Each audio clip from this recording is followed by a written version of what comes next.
अलीगढ़ मुस्लिम विश्वविद्यालय के non teaching staff के द्वारा रजिस्टर कार्यालय के बाहर धरना प्रदर्शन शुरू कर दिया है। कर्मचारियों का आरोप है अलीगढ़ मुस्लिम विश्वविद्यालय प्रशासन के द्वारा 15 कर्मचारियों को नौकरी से बाहर का रास्ता दिखाया है, जिसको लेकर कर्मचारियों में आक्रोश व्याप्त नजर आ रहा है। कर्मचारियों के द्वारा लगातार प्रशासन से बातचीत करने की कोशिश की गई, लेकिन एएमयू प्रशासन हर रोज मोहलत मांगता हुआ नजर आता है, लेकिन उन्हें न्याय नहीं देता। यही कारण है रजिस्ट्रार कार्यालय के बाहर उनके द्वारा धरना प्रदर्शन शुरू कर दिया है। प्रशासन के द्वारा उन्हें समझाने का प्रयास किया जा रहा है, लेकिन ये भी कर्मचारी का दावा है 48 घंटे के अंदर उनकी सुनवाई नहीं की गई तो वह भूख हड़ताल करने के लिए मजबूर होंगे, जिसका जिम्मेदार एएमयू प्रशासन होगा। पूरे मामले को लेकर कर्मचारी अप्पू खान का कहना है, एएमयू प्रशासन कर्मचारियों के साथ ज्यादती कर रहा है। पहले की मांगों को अभी तक पूरा नहीं किया गया, लेकिन अब बंदे कर्मचारियों की रोजी रोटी छीन का काम अलीगढ़ मुस्लिम विश्वविद्यालय के प्रशासन के द्वारा किया जा रहा है। कर्मचारियों का कहना है जब तक उनकी मांगों को पूरा नहीं किया जाएगा तब तक वह धरने पर बैठे रहेंगे, जरूरत पड़ी तो भूख हड़ताल भी करेंगे। अलीगढ़ से अफेद हनीफ खान की रिपोर्ट।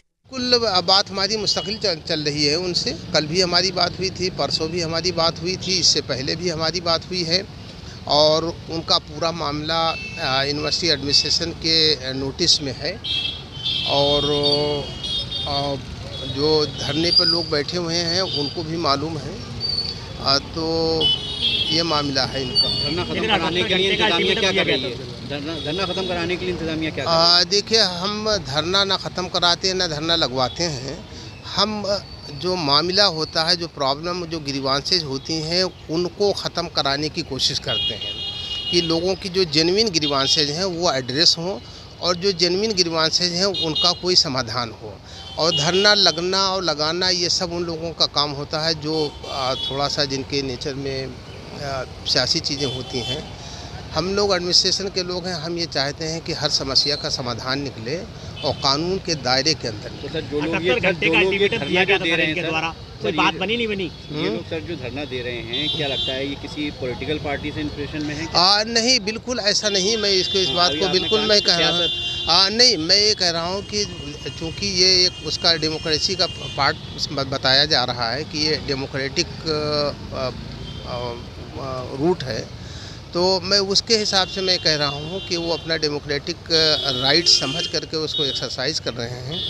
जैसे आपने कहा कि धरना लगा हुआ है, तो धरना लगना लगाने हमारा इससे कोई ताल्लुक़ नहीं है। हमारा तो काम ये है कि लोगों की समस्याओं को सुने और उसका कोई समाधान निकले कानून के अंदर। समस्या का क्या समाधान निकलने की उम्मीद है? बिल्कुल, कानून के अंदर जो भी चीज़ें लेजिटिमेट होंगी, अगर उनका हक बनता है तो मुझे लगता है उनको मिलेगा। अगर कानून के हिसाब से नहीं बनता है तो मेरे ख्याल से न्यू सेशन स्टार्ट हो गया है और मरकजी गेट बंद है, तो उसको खुलवाने का जिम्मेदारी आप लोगों की? बिल्कुल हमारी जिम्मेदारी है। मैं इसीलिए यहाँ आया हूँ और मैं अभी लड़कों से बात करूँगा, उनकी बातों को सुनूँगा और जो टॉप एडमिनिस्ट्रेशन है उसके सामने। ऑटो को लेकर धरने पर बैठे हैं आज। देखिए, हमने 72 घंटे पहले एडमिनिस्ट्रेशन को लेटर दिया था और 72 घंटे का टाइम दिया था। उसके अंदर हमने 2 इश्यूज़ थे हमारे कोर।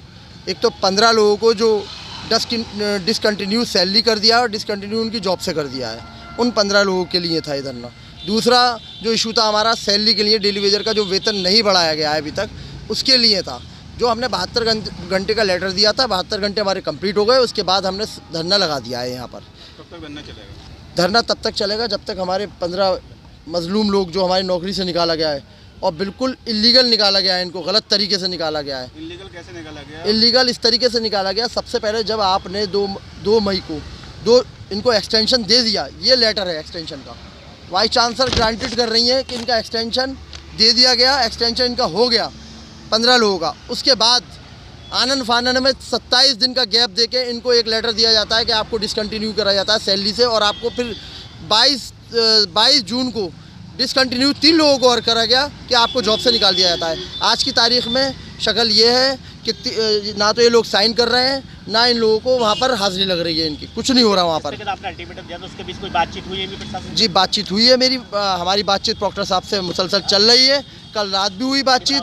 प्रॉक्टर साहब ने हमसे कहा है 48 घंटे का टाइम मांगा है। प्रॉक्टर साहब ने अपना पीसफुल धरना चलाइए, आप 48 घंटे का हमें टाइम दीजिए। हम कोई इस मसाइल पर मैडम को अवगत करा दिया गया है पूरा। मैडम ने कहा कि इस पर कुछ ना कुछ रास्ता निकाला जाएगा। नौकरी का मुद्दा उठाया था संसद में, ओबीसी साहब ने बोला था लोकसभा में। जी, वैसे साहब ने जो हमारा मुद्दा उठाया, मैं उनका खैर मकदम करता हूँ, क्योंकि सबको पता है डेली वेजरों की वेतन की वृद्धि की डिमांड पिछले 2 साल से लगातार सड़कों पर डेली वेजर और अपनी वेतन की वृद्धि की डिमांड लेकर चल रहा है। तो मैं शुक्रिया अदा करता हूँ वैसी साहब को, उन्होंने हमारा मुद्दा उठाया और हमारे दुख को उन्होंने इजहार करा लोकसभा के अंदर। तो मैं क्यों निकाला गया, क्या वजह बता रहे हैं इन लोग? देखिए, मैं आपको बताना चाहता हूँ उसके अंदर जो MMTC जो है मालवीय मिशन डिपार्टमेंट UGC का जो एकेडमिक स्टाफ कॉलेज है, उसके अंदर 3 हेड चल रहे थे। एक उनका था रजिस्ट्रेशन हेड, एक लॉजिंग हेड, एक वर्किंग हेड। इसी में ही सारा खेल है। जो इनका रजिस्ट्रेशन था वहाँ से बंद हो गया, UGC से एक लेटर आया, वहाँ से लिहाजा रजिस्ट्रेशन का बंद कर दिया गया। लेकिन इनके 2 हेड अभी चल रहे हैं, उसका लेटर ये रहा और इनकी सैलरी जो जाती है ये रहा। मैं आपको दिखाऊंगी, देखिए इनके हेड के कोड हैं 0102, 0103 और एक हेड और है। ये 3 हेड चल रहे हैं। नहीं, बजट है, पैसा है, 40 लाख रुपए इनके अकाउंट में आ गए हैं। ये देखिए, मैं कॉपी दिखा रहा हूँ सबको। तो ये झूठ बोलना है? बिल्कुल ये झूठ बोल रहे हैं सरासर। 43 लाख रुपए पहले के और 40 लाख रुपए अभी के, 83 लाख रुपए अकाउंट में। बजट में आप चेक करा लीजिए फैक्ट, अगर मैं गलत हूँ तो मैं जॉब छोड़ दूंगा यहाँ से। 83 लाख रुपए इनके अकाउंट में है।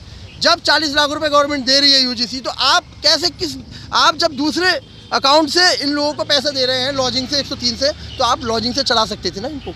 लॉजिंग से चलाते आप इनको, तो आपने क्यों नहीं चलाया? वर्किंग से चलाते। आप पे तो दूसरे हेड है, एक ही तो हेड बंद करा है गवर्नमेंट ने UGC का। तो अब बात चल रही है, अभी पीसफुली हमारा धरना यहाँ चल रहा है, लिहाजा वो चलेगा। जब तक हमारी डिमांड पूरी नहीं होंगी हम यहाँ से नहीं जाएंगे। 48 घंटे के अंदर समाधान नहीं निकला तो उसके बाद हम कोई निर्णय के लिए आगे बढ़ेंगे, अपना निर्णय लेंगे। जो भी करना है, हंगर स्ट्राइक पे जाएँ, चाहे उसके बाद हम स्ट्राइक करें। अभी तो हम बहुत पीसफुली यहाँ बैठे हैं सुकून से, क्योंकि ये इदारा हमारा है। हम इदारे से उतनी मोहब्बत करते हैं जितने अपने माँ बाप से करते हैं।